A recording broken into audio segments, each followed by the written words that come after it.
আমরা লক্ষ্য করছি ফেসিবাদের দূষরদের যারা ফেসিবাদের সাথে ছিল, ফেসিবাদের সাথে থেকে জুলাই উদ্বোধনের বিরোধিতা করেছিল, তাদেরকে নিয়ে ডিআরটিএতে নগর যাত্রী কল্যাণ কমিটি করা হয়। এই সম্মেলনে আজকে নেতৃবৃন্দ যারা উপস্থিত হয়েছেন এবং আপনারা যারা উপস্থিত হয়েছেন সাংবাদিক বন্ধুদেরকে আমি এই সমাপনী মুহূর্তে মোবারকবাদ জানাচ্ছি। সংগ্রামী বন্ধুগণ, আমরা অনেক বক্তব্য শুনেছি। আমরা এই বক্তব্যগুলি আমাদের জীবনে চলার পথে, কর্মক্ষেত্রে, সংগঠন পরিচালনার ক্ষেত্রে আমরা কাজে লাগাবো এবং আজকে থেকে নতুনভাবে উদ্দীপনা নিয়ে ময়দানে ঝাঁপিয়ে পড়বো ইনশাআল্লাহ। সংগ্রামী বন্ধুগণ, জুলাই বিপ্লব উত্তর 1 বছর অতিবাহিত হচ্ছে। আমি উদ্বোধনী বক্তব্যে বলেছি এখানে প্রশাসনের অনেক ভাইয়েরা আছেন, ডিজিএফআই, এনএসআই, পুলিশ প্রশাসন, সরকারের গোয়েন্দা বিভাগের বিভিন্ন ভাইয়েরা আছেন। আমরা যে লক্ষ্যে জুলাই উদ্বোধন করেছিলাম, যে লক্ষ্যে শ্রমিক ফারুক নিহত হয়েছে, যে লক্ষ্যে আমার ভাইয়েরা পঙ্গু হয়েছে, সেই দুর্নীতিমুক্ত শ্রমিক অঙ্গন এখনো আমরা প্রতিষ্ঠা করতে পারিনি। আজও ফ্যাসিস্ট আওয়ামী লীগের দূষররা শ্রমিক অঙ্গনের রন্ধ্রে রন্ধ্রে বসে রয়েছে, প্রশাসনের রন্ধ্রে রন্ধ্রে বসে রয়েছে। আমরা লক্ষ্য করছি ফেসিবাদের দূষরদের যারা ফেসিবাদের সাথে ছিল, ফেসিবাদের সাথে থেকে জুলাই উদ্বোধনের বিরোধিতা করেছিল, তাদেরকে নিয়ে ডিআরটিএতে নগর যাত্রী কল্যাণ কমিটি করা হয়। তাদেরকে নিয়ে আমাদের পুলিশ কমিশনার বৈঠক করেন। আজকে আমরা লক্ষ্য করছি বিভিন্ন রেল, বন্দর, তেল সেক্টরে আওয়ামী লীগের দূষররা বসে থেকে বিপ্লবের পক্ষে যারা ছিল তাদের বিরুদ্ধে কলম ধরছেন।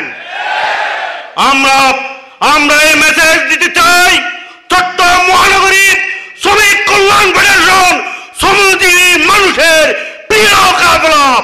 এখানে রিক্সাওয়ালা, এখানকার টেলাওয়ালা, এখানে নির্মাণ শ্রমিক, এখানে দোকান শ্রমিক, এই নগরীর হোটেল শ্রমিক, বন্দর শ্রমিক, তেল শ্রমিকরা যদি কোথাও নির্যাতিত হয়, পরিবহন শ্রমিকরা যদি নির্যাতিত হয়, প্রতিরোধ করে তোলা হবে।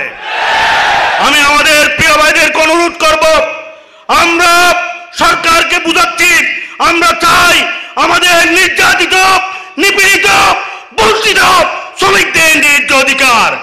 এই ন্যায্য অধিকার আদায়ের ক্ষেত্রে আওয়ামী ফ্যাসিস্টদের দূষর যারা আপনার বিভিন্ন অঙ্গনে বসে আছে তাদেরকে অবিলম্বে গ্রেপ্তার করে আইনের আওতায় আনতে হবে।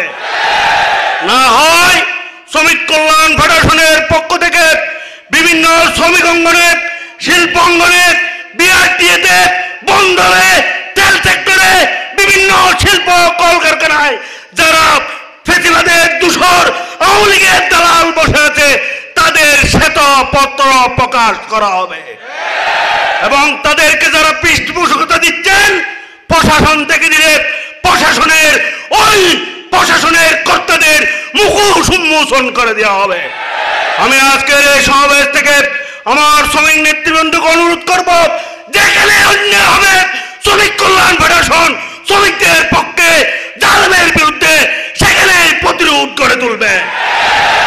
শ্রমিক কল্যাণ ফেডারেশনের কোন কর্মীকে অন্যায়ভাবে যদি কোনো পরীক্ষা নেওয়া হয় সেখানে গর্জে উঠবেন, পারবেন ইনশাআল্লাহ। আজকে থেকে চট্টগ্রাম মহানগরীতে কোন শ্রমিকের উপর নির্যাতন করতে দেওয়া হবে না। আজকে থেকে অবৈধ শাসক গোষ্ঠীর যারা দূষর বসে আছে তাদের আঙ্গুল দেখাতে আর দেওয়া হবে না। আমরা সত্যের পক্ষে আওয়াজ তুলেছি, শ্রমিকদের পক্ষে আমরা আছি, শ্রমিকদের পক্ষে আমরা থাকবো। শ্রমিকদের অধিকারের জন্য শ্রমিক কল্যাণ ফেডারেশন প্রয়োজনে জীবন দেবে, আপোষ করবে না ইনশাআল্লাহ।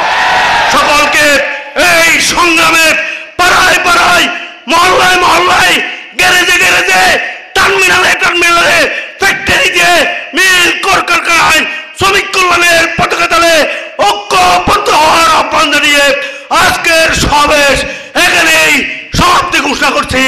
আসসালামু আলাইকুম রহমতুল্লাহ।